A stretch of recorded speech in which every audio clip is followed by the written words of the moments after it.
ভারতের রাজনীতিতে কি একটা নতুন বিকল্পের সত্যি খুব দরকার? চলুন আজকের এই আলোচনায় আমরা এই প্রশ্নটারই গভীরে যাওয়ার চেষ্টা করি।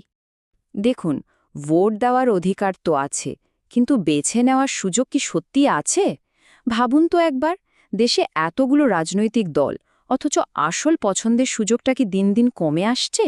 তাহলে চলুন প্রথমে এই যুক্তিটাই একটু খতিয়ে দেখা যাক যে ভোটারদের কাছে কি সত্যি কোনো ভালো বিকল্পের অভাব আছে।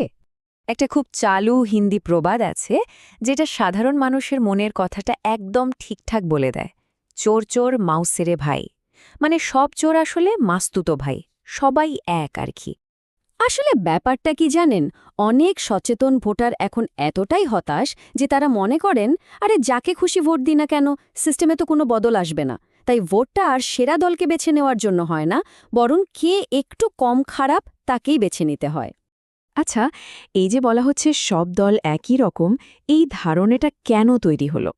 চলুন পরের অংশে আমরা সেটাই একটু দেখি। দেখব প্রধান দলগুলোর আদর্শের মধ্যে মিলটা ঠিক কোথায়। ব্যাপারটা কিন্তু বেশ অবাক করার মতো। আমরা তো বিজেপিকে ডানপন্থী আর কংগ্রেসকে বামপন্থী বলে জানি, তাই না? কিন্তু মূল নীতিগুলোর দিকে তাকালে দেখবেন আশ্চর্য রকমের মিল। অর্থনৈতিক নীতি হোক বা বাকস্বাধীনতার প্রশ্ন, ভোট ব্যাংকের রাজনীতি বা সামাজিক নীতি, সব জায়গাতেই এদের অবস্থান প্রায় এক।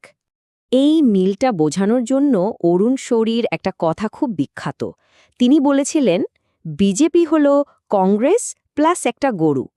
এর থেকে ভালো সারসংক্ষেপ আর কি হতে পারে? শুধু কথায় নয়, কাজেও এর অনেক উদাহরণ আছে। যেমন ধরুন, বিজেপি স্মার্ট সিটির প্রতিশ্রুতি দিয়েছিল, এখন সেটার আর কোনো কথাই নেই। আবার দেখুন, বিজেপি প্রথমে জাতিগত জনগণনার বিরোধিতা করল, তারপর নিজেরাই আবার সেই প্রতিশ্রুতি দিল। ওদিকে কংগ্রেসের কথা ভাবুন, তারা কৃষি সংস্কারের প্রতিশ্রুতি দিয়েছিল, কিন্তু বিজেপি যখন সেটা করল তখন তারাই তার বিরুদ্ধে রাস্তায় নামল।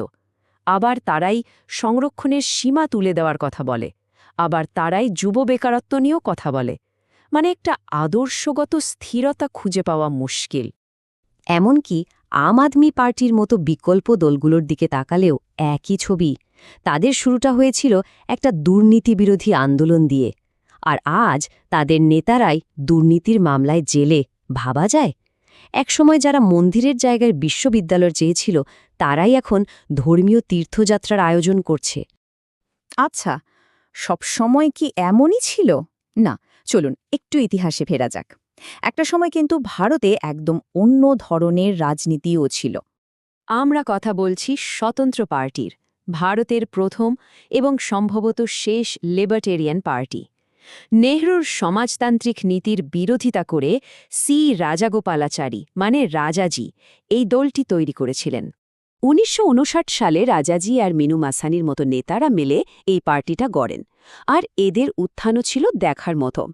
১৯৬২ প্রথম সাধারণ নির্বাচনে ১৮টা সিট জিতে নেয়, আর ৫ বছর পর ১৯৬৭তে ৪৪টা সিট নিয়ে দেশের সবচেয়ে বড় বিরোধী দল হয়ে ওঠে। কিন্তু এই সাফল্য বেশিদিন টেকেনি। ১৯৭৪ সালে পার্টিটা আনুষ্ঠানিকভাবে ভেঙে যায়। তো কি ছিল এদের মূলনীতি, যা তাদের এতটা আলাদা করে তুলেছিল? তারা বিশ্বাস করত ন্যূনতম সরকারি হস্তক্ষেপে। তারা চাইত একটা বাজার ভিত্তিক অর্থনীতি। তাদের জোর ছিল সার্বিক শিল্পায়নের ওপর, কৃষকদের জমির সম্পূর্ণ অধিকার দেওয়া, আর বিদেশ নীতির ক্ষেত্রে আমেরিকা ও পশ্চিমের দেশগুলোর সাথে জোট বাঁধা। এগুলোই ছিল তাদের মূল কথা। বেশ, ইতিহাস তো জানা হলো, এবার চলুন বর্তমানে ফিরে আসি। ওই ঐতিহাসিক শিক্ষা থেকে আজকের দিনে দাঁড়িয়ে আমরা কি বুঝতে পারি? আজকের দিনে সাধারণ মানুষের মনের অবস্থাটা কি? দুর্নীতি, ফ্রিবি বা বিনামূল্যের প্রতিশ্রুতির বন্যা, আর জীবনযাত্রার নিম্নমান, এই সব কিছু নিয়ে একটা ব্যাপক হতাশা কিন্তু বাড়ছে। সরকারের উপর ভরসা প্রায় তলানিতে, আর অনেকেই নিজেদের প্রতারিত বলে মনে করছেন। আমাদের প্রায়ই বলা হয় ভারতের অর্থনীতি কত বড়, $৪ ট্রিলিয়ন অর্থনীতি, শুনতে দারুণ লাগে তাই না? কিন্তু এই বিশাল অর্থনীতির আড়ালে আসল ছবিটা কি? মাথাপিছু আয়ের হিসাবে ভারতের র্যাঙ্ক ১৪০-এরও পরে। তার মানেটা কি দাঁড়ালো? দেশের সামগ্রিক বৃদ্ধিটা সাধারণ মানুষের পকেটে পৌঁছায়নি। তাহলে যদি একটা নতুন দল আসে, তাদের ফোকাসটা ঠিক কি হওয়া উচিত। সম্ভবত বিভেদ তৈরির রাজনীতির বদলে অর্থনীতির ওপর জোর দেওয়া, উৎপাদন বাড়ানো আর নতুন চাকরি তৈরি করা, শহরগুলোকে আরও বাসযোগ্য করে তোলা, মধ্যবিত্তদের আসল সমস্যাগুলো নিয়ে কথা বলা, আর হ্যাঁ, আমলাতন্ত্রের সংস্কার আর ট্যাক্স সিস্টেমকে আরও সহজ করা। মজার ব্যাপার হলো এই ভাবনাটা শুধু সাধারণ মানুষের মধ্যেই নেই, এখনকার রাজনীতিবিদরাও, যেমন সাংসদ কার্থি চিদম্বরম, এমন কথাই বলছেন। তার মতে ভারতের এমন একটা নতুন দল দরকার যারা জীবনযাত্রার মান, ভালো পরিকাঠামো আর জনসেবা নিয়ে ভাববে, আবেগের বিষয় নিয়ে নয়।